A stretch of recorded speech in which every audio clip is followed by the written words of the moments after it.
कोकाटेंनी विनाकारण विषय वाढवू नये, दिलगिरी व्यक्त करावी.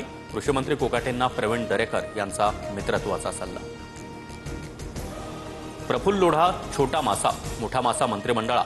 लोढानं गिरीश महाजनांना पेढे कशासाठी भरवले, संजय राऊतांचा सवाल.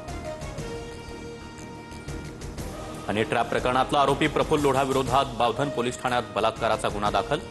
पतीला नोकरी देतो सांगत इच्छेविरुद्ध शारीरिक संबंध ठेवल्याचा आरोप. राष्ट्रपती द्रौपदी मुर्मूंनी उपराष्ट्रपती जगदीप धनखड यांचा राजीनामा स्वीकारला. हरिभाऊ बागडेंचं नाव उपराष्ट्रपती पदासाठी चर्चेत, सूत्रांची माहिती.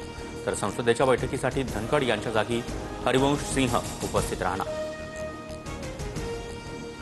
खरगेंनी बोललेलं रेकॉर्डवर जाणार नाही, राज्यसभा सभापतींसमोर नड्डांचं वक्तव्य. नड्डांचं वर्तन हा उपराष्ट्रपतींचा अवमान, संजय राऊतांची टीका. तर सप्टेंबरमध्ये दिल्लीत मोठी घडामोड होणार असल्याचाही राऊतांचा दावा. गृहराज्यमंत्र्यांच्या आईच्या नावानं डान्स बार चालतो, कारवाई कोण करणार? मुख्यमंत्र्यांनी योगेश कदमांचा राजीनामा घ्यावा, अनिल परब यांचा इशारा. पालिका निवडणुकीसाठी भाजपची रणनीती, प्रत्येक आमदाराची 5 कामं होणार. तर ठाकरे बंधूंच्या युतीनं काय होऊ शकतं यावर फडणवीसांनी आमदारांची मतं जाणून घेतली.